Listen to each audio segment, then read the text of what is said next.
Hola, buenos días a todos. Hello, everyone. So, we've done our reflections, we've asked our questions, we've looked at verses, we've hopefully prayed, right? You need to pray as part of the reflection. But praying is talking to God. So, I will leave that with you as homework. Como hay que orar, pero es tarea de mi parte. Voy a compartir una recomendación del libro, de una recomendación. I'm going to recommend you a book, okay? I am a big Lord of the Rings fan. Soy un fan del Señor de los Anillos. Es un clásico. It is a classic, a real classic. So, we've got The Hobbit here, okay, and it is very nice, this cover. I know it is well done, the cover, front and back cover. Está bonito el libro. Y este video es un poco más largo. Voy a leer la recomendación. Está en inglés. Otro día puedo leer en español. Mañana voy a leer un clásico.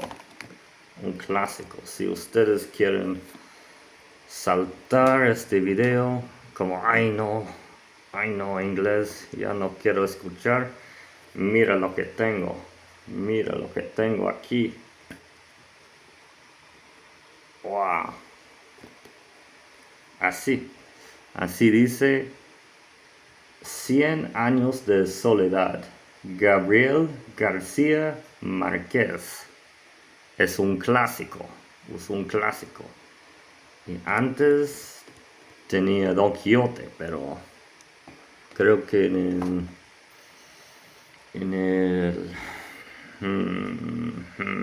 el viaje, en los cambios de la vida, no está cerca el Don Quijote de la Mancha.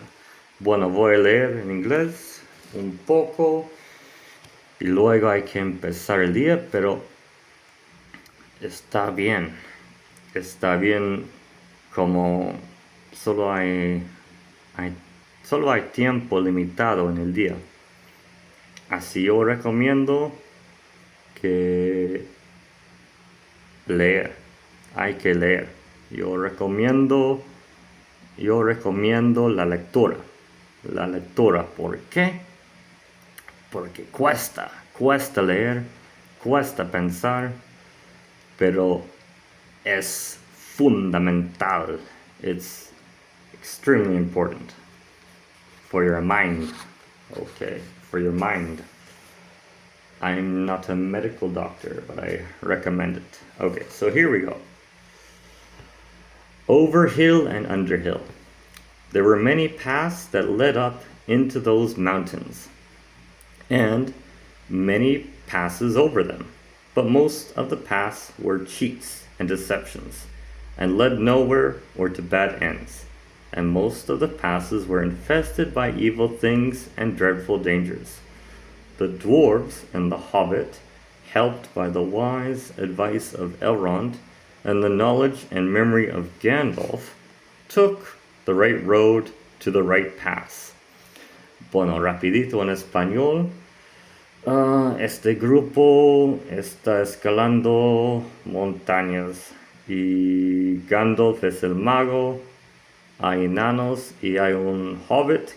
Un hobbit es como un enano pero sin barba. Bueno, long days after they had climbed out of the valley and left the last homely house miles behind, they were still going up and up and up. It was a hard path and a dangerous path, a crooked way and a lonely and long... What? It was a hard path and a dangerous path, a crooked way and a lonely and a long... It was a hard path and a dangerous path, a crooked way and a lonely and alone. I'm not sure I get that, or I would have used a different sentence. No offense to the great J.R.R. Tolkien, but I do not like that sentence. Now they could look back over the lands they had left, laid out behind them far below, far, far away in the west, where things were blue and faint. Bilbo knew there lay his own country of safe and comfortable things, and his little hobbit hole. He shivered. It was getting bitter cold up there, up here, up there, up here. And the wind came shrill among the rocks. Boulders, too, at times, came galloping down the mountain sides, let loose by midday sun upon the snow, and passed among them, which was lucky, or over their heads, which was alarming.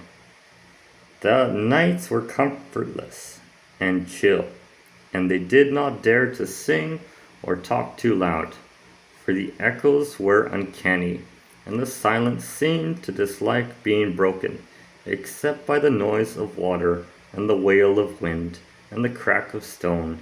The summer is getting on down below, thought Bilbo, and haymaking is going on and picnics. They will be harvesting and blackberrying before we even begin to go down the other side at this rate. And the others were thinking equally gloomy thoughts, although when they had said goodbye to Elrond in the high hope of a midsummer morning, they had spoken gaily of the passage of the mountains, and of riding swift across the lands beyond. They had thought of coming to the secret door in the lonely mountain, perhaps the very last moon of autumn.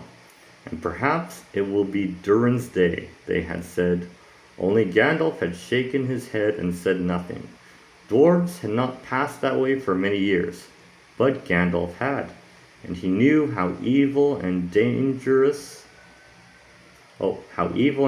had grown and thriven in the wild, since the dragons had driven men from the lands, and the goblins had spread in secret after the battle of the Mines of Moria. Even the good plans of wise wizards like Gandalf and the good friends like Elrond go astray sometimes when you are off on dangerous adventures over the edge of the wild, and Gandalf was a wise enough wizard to know it. He knew that something unexpected might happen, and he hardly dared to hope that they would pass without fearful adventure over those great tall mountains with lonely peaks and valleys where no king ruled. They did not. All was well, until one day they met a thunderstorm. More than a thunderstorm, a thunder battle. You know how terrific a really big thunderstorm can be down in the land and in a river valley, especially at times when two great thunderstorms meet and clash. More terrible still are thunder and lightning in the mountains at night, when storms come up from east and west and make war. The lightning splinters on the peaks and rocks shiver, and great crashes split the air and go rolling and tumbling into every cave and hollow. And the darkness is filled with overwhelming noise and sudden light. Bueno, un resumen.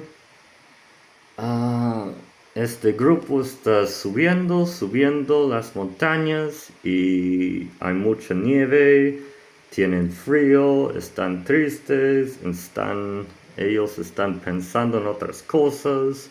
El mago sabe que este lugar es peligroso, es un lugar peligroso y así van a encontrar un problema, así dice, como no es un lugar seguro, las montañas, la tierra está ocupada por otras personas o criaturas.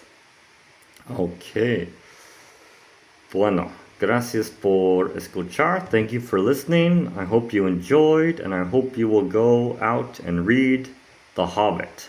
I recommend it.